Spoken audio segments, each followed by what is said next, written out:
Om Sri Sai Ram, Om Sri Sai Nadaya Namaha, Om Sri Sai Parabrahmane Namaha. Today we are going to talk about Sai Satcharita Chapter 4, and we've been talking about the Sai Satcharita for the last 2-3 weeks.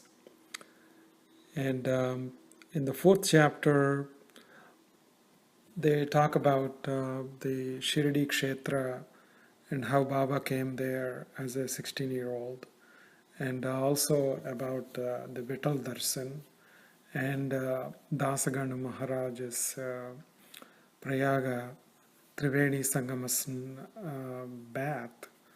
And then in the end, they also talk about 3 vadas that are built in Shirdi at that time.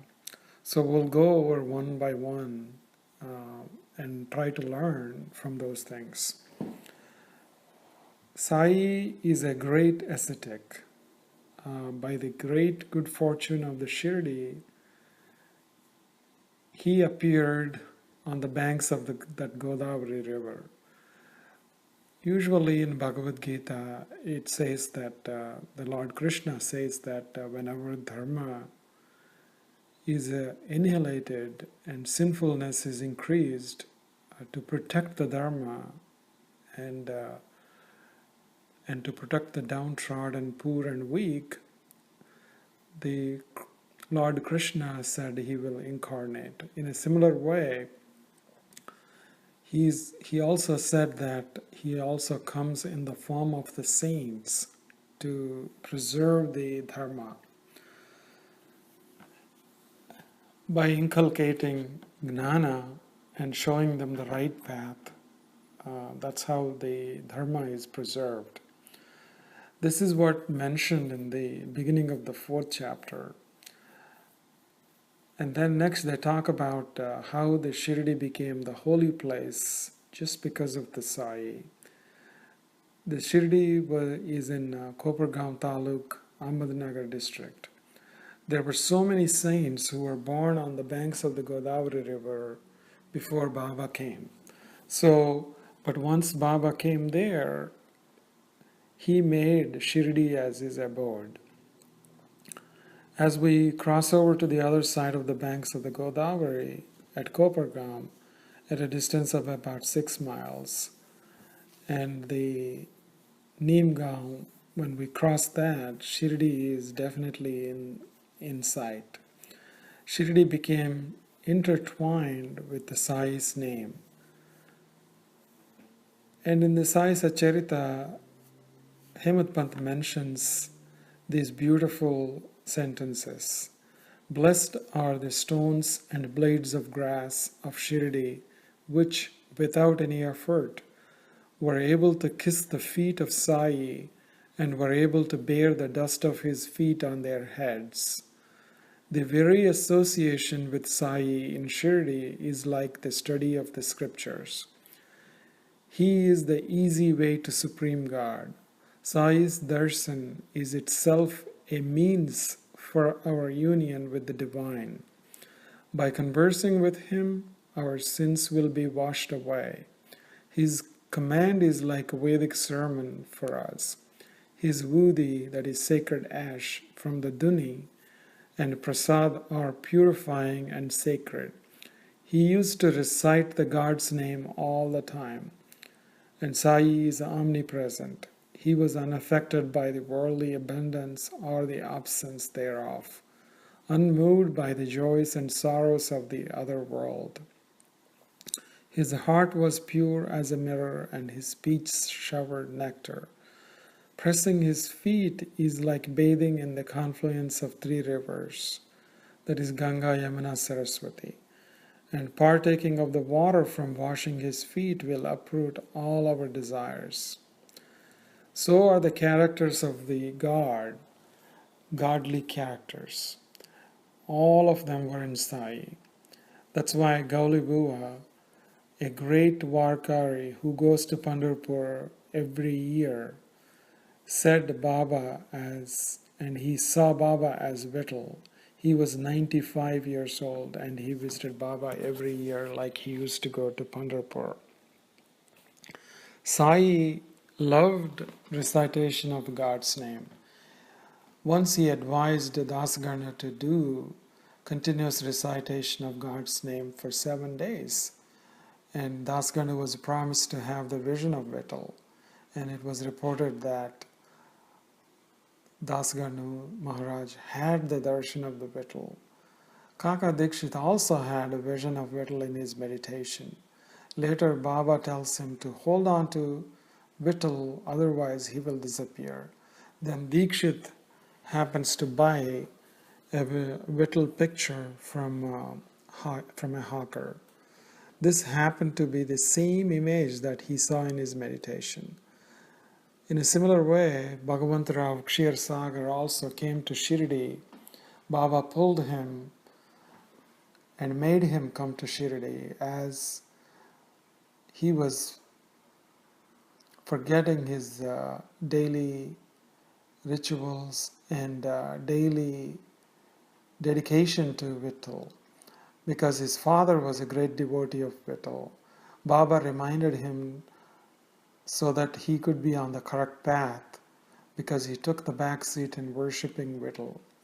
Baba always keeps us on the track, even when we are immersed in the worldly affairs. All we have to do is to have faith in him. Once Baba showed a miracle to Dasganu by showing Triveni oozing out from his feet when he wanted to visit the confluence of 3 rivers on a holy day. Dasganu Maharaj put his head at Baba's feet. Having witnessed this miracle, Dasganu was overcome with emotion.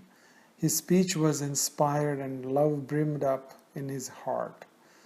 He praised Baba after this experience, and he recited a beautiful stotra, and this we can read in the original Satcharita. Here, Triveni Sangamam was shown from Baba's both feet.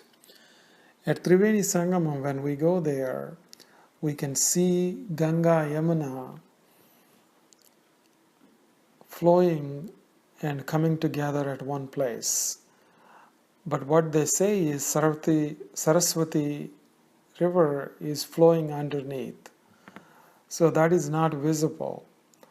So in a similar way, Baba showed Ganga and Yamuna from both feet, but the other river is his grace, which is not visible outside, but you can only experience it when you surrender to Baba. Sainath appeared in Shirdi as a 16-year-old handsome boy, and he was seen sitting under the neem tree most of the time. He was immersed in internal bliss, and there was no difference between day and night for him. He appeared as a pure ascetic. People used to come from all around to see this young boy, and they were wondering where he came from, what's his name. He never talked about anything. He was just immersed in his own self.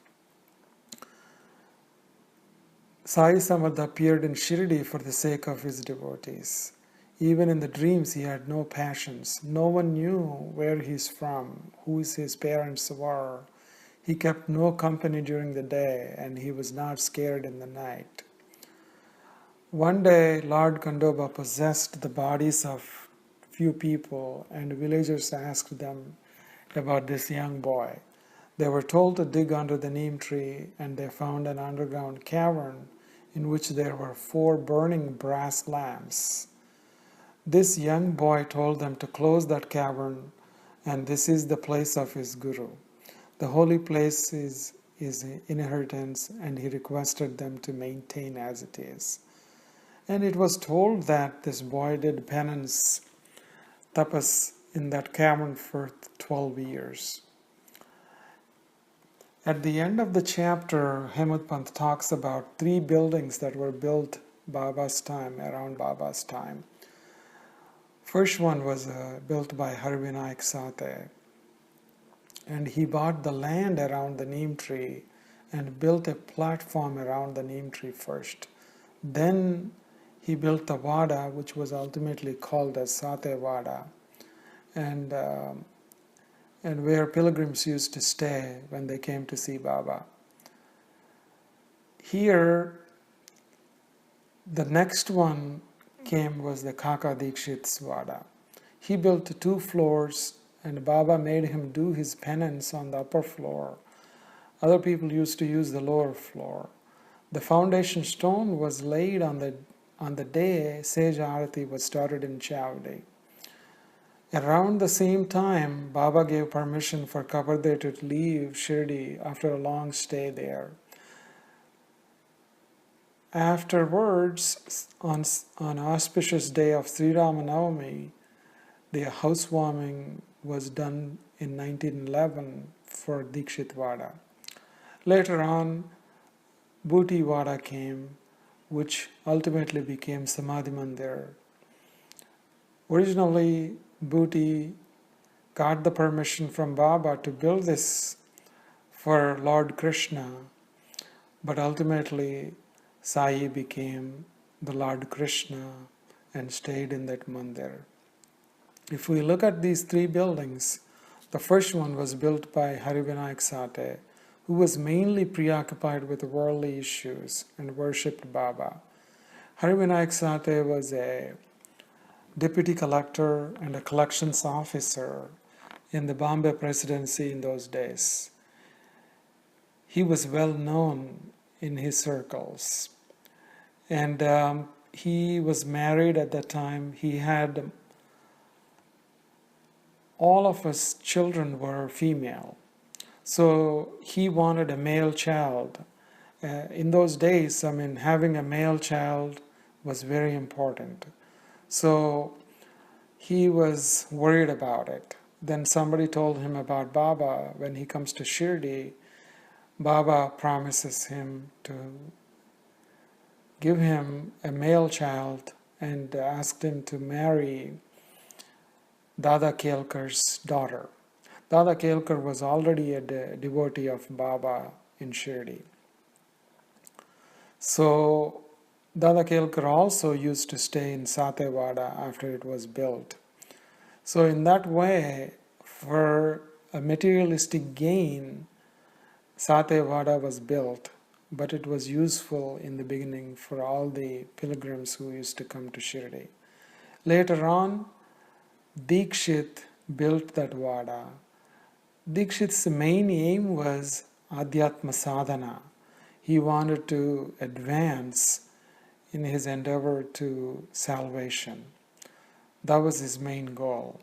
So first Baba pulls you for the materialistic gains, then he trains you in the Adhyatmika Sadhana. Later on, when you become advanced in that, then you go to that final stage, that is Bhuti Vada, that is Samadhi Mandir, where we get the darshan of Sai Paramatma, that is ultimately moksha, which means Atma Sakshatkara, self-realization, is the ultimate goal of life. This way, these 3 Vada are mentioned in the 4th chapter, because in the 3rd chapter, Baba described what is it like to have self-realization at the end of the 3rd chapter. So now he's laying the foundation to reach that goal and how to do that sadhana, how a guru enters into your life. That is going to be the next topic that is going to come in the next few chapters. So with this, we will conclude the 4th chapter of the Sai Satcharita, and we will discuss more in the coming satsangs. Om Sri Sai Ram, Om Sri Sai Nadhaya Namaha, Om Sri Sai Parabrahmane Namaha, Sri Sadguru Sai Nadharpanamastu. Om Sri Sachidananda Sadguru Sai Nath Maharaj Ki Jai.